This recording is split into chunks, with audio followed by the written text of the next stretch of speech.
성경을 이 예배를 이 가정 사랑합니다. 오늘부터 가정예배. 샬롬. 이제 무더운 여름이 됐습니다. 그래도 건강에 조심하시고 또 가정예배 기쁜 마음으로 함께 드리겠습니다. 우리 사도신경으로 신앙 고백 드리겠습니다. 전능하사 천지를 만드신 하나님 아버지를 내가 믿사오며 그 외아들 우리 주 예수 그리스도를 믿사오니 이는 성령으로 잉태하사 동정녀 마리아에게 나시고 본디오 빌라도에게 고난을 받으사 십자가에 못 박혀 죽으시고 장사한 지 사흘 만에 죽은 자 가운데서 다시 살아나시며 하늘에 오르사 전능하신 하나님 우편에 앉아 계시다가 저리로서 산자와 죽은 자를 심판하러 오시리라. 성령을 믿사오며 거룩한 공예와 성도가 서로 교통하는 것과 죄를 사하여 주시는 것과 몸이 다시 사는 것과 영원히 사는 것을 믿사옵나이다. 아멘.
오늘 설교 본문 마태복음 18장 21절에서 35절까지 말씀을 한 목소리로 읽어볼게요. 그때에 베드로가 나와 이르되 주의 형제가 내게 죄를 범하면 몇 번이나 용서하여 주리이까 7번까지 하오리이까. 예수께서 이르시되 내게 이르노니 7번뿐 아니라 7번을 70번까지라도 할지니라. 그러므로 천국은 그 종들과 결산하려 하던 어떤 임금과 같으니 결산할 때에 10,000달란트 빚진 자 하나를 데려오매 갚을 것이 없는지라. 주인이 명하여 그 몸과 아내와 자식들과 모든 소유를 다 팔아 갚게 하라 하니 그 종이 엎드려 절하며 이르되 내게 참으소서 다 갚으리이다 하거늘 그 종의 주인이 불쌍히 여겨 놓아 보내매 그 빚을 탕감하여 주었더니 그 종이 나가서 자기에게 100데나리온 빚진 동료 한 사람을 만나 붙들어 목을 잡고 이르되 빚을 갚으라 하매 그 동료가 엎드려 간구하여 이르되 나에게 참아 주소서 갚으리이다 하되 허락하지 아니하고 이에 가서 그가 빚을 갚도록 오게 가두거늘 그 동료들이 그것을 보고 몹시 딱하게 여겨 주인에게 가서 그 일을 다 알리니 이에 주인이 그를 불러다가 말하되 악한 종아 내가 빌기에 내가 내 빚을 전부 탕감하여 주었거늘 내가 너를 불쌍히 여김과 같이 너도 내 동료를 불쌍히 여김이 마땅하지 아니하냐 하고 주인이 노하여 그 빚을 다 갚도록 그를 옥졸들에게 넘기니라. 너희가 각각 마음으로부터 형제를 용서하지 아니하면 나의 하늘 아버지께서도 너희에게 이와 같이 하시리라. 아멘. 다 같이 큰 소리로 설교 제목을 외쳐볼까요? 시작. 몇 번까지 용서해야 하나요? 우리 다시 한번 외쳐보겠습니다. 몇 번까지 용서해야 하나요? 여러분은 용서를 잘 하는 편인가요? 용서는 다른 사람과의 관계에서 이루어지는 것이지만 용서하게 되면 미워하는 마음이 없어지면서 마음이 편해지고 무거운 감정을 가지고 살지 않아서 건강해진다는 연구가 있어요.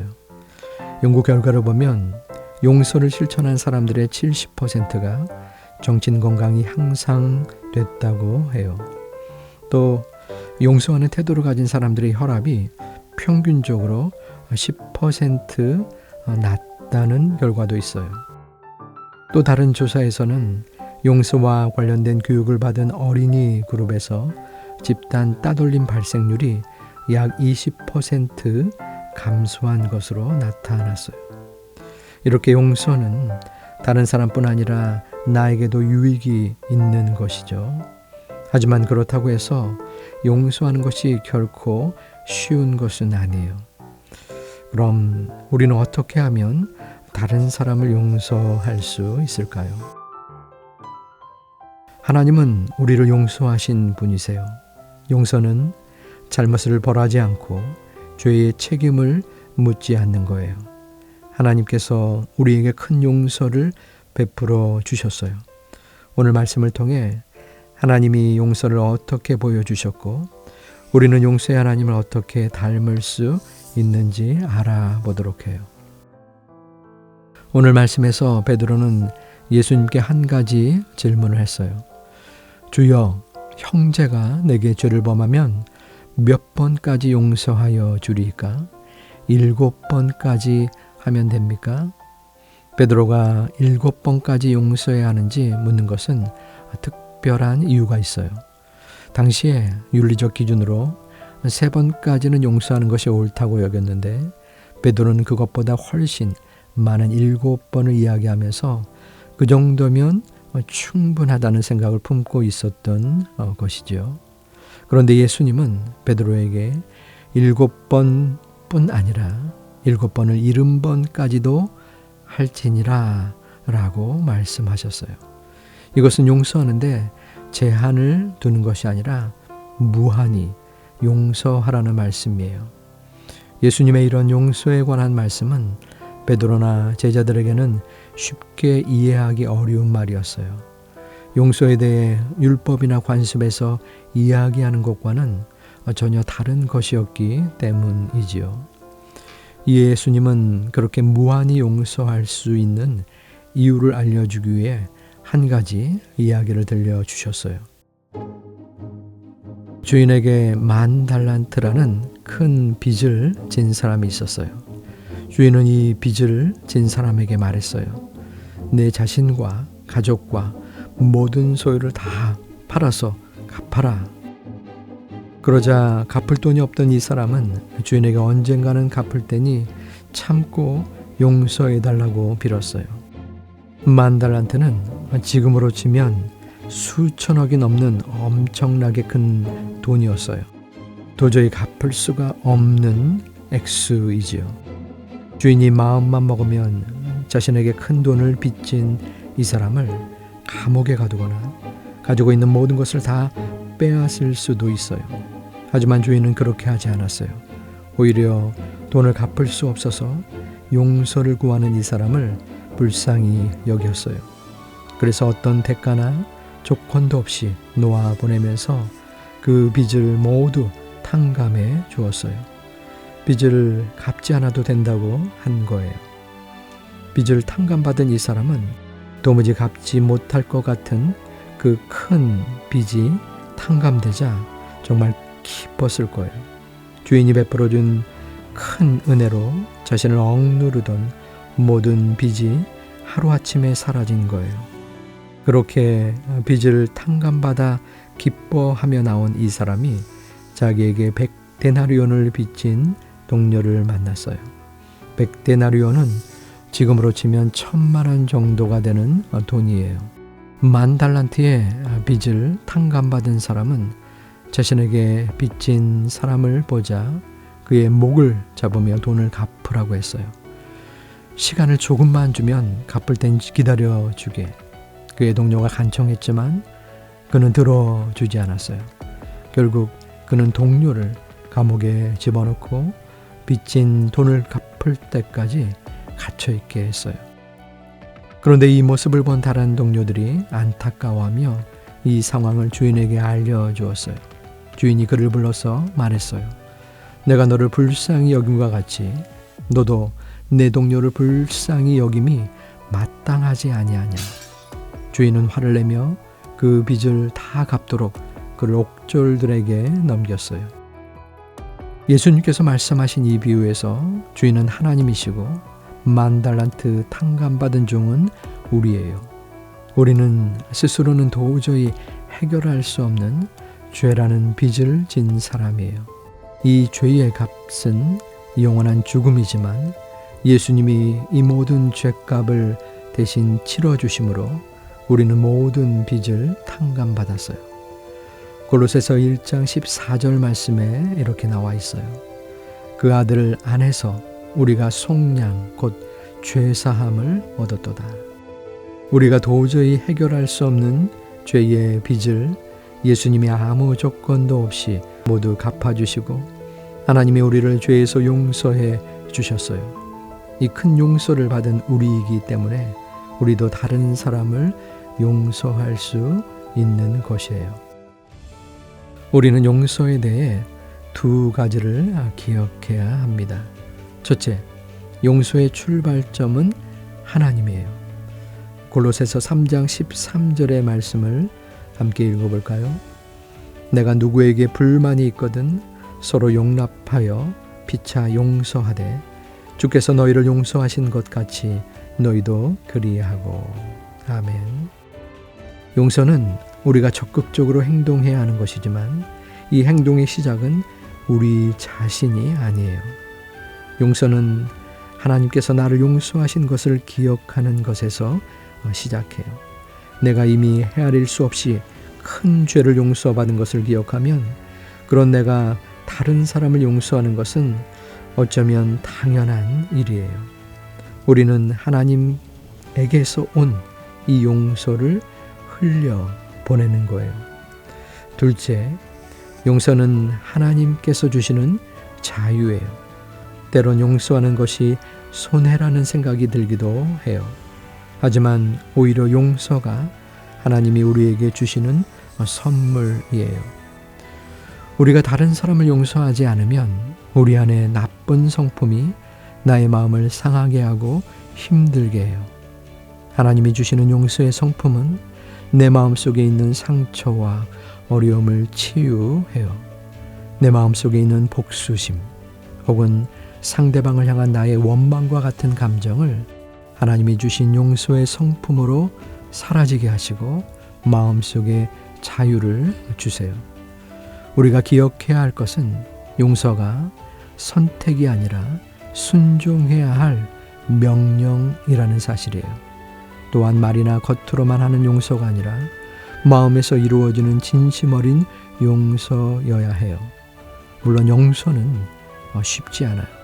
하지만 용서의 하나님을 기억하며 우리도 용서할 수 있는 마음을 달라고 기도해 보세요. 하나님이 우리에게 용서의 마음과 성품을 주실 거예요. 용서의 하나님을 닮아 용서의 성품을 갖는 여러분이 되기를 소망하고 축복합니다.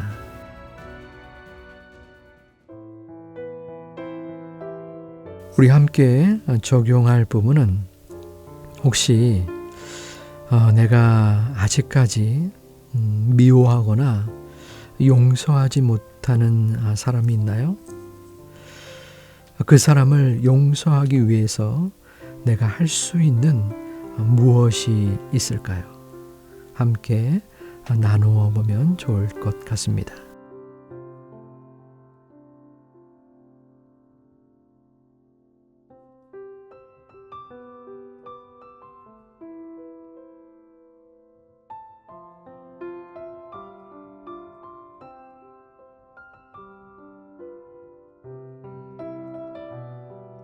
우리 오늘 기도할 부분은 우리 용서에 대한 부분을 나누면서 누가 제일 용서의 마음을 가지고 있었는지, 또 용서를 위해서 노력하는 사람이 있는지 그 사람, 그분께서 기도하면 좋을 것 같습니다. 한번 누가 제일 용서의 성품을 지닌 사람인지 나눠보시고 그분이 기도하겠습니다.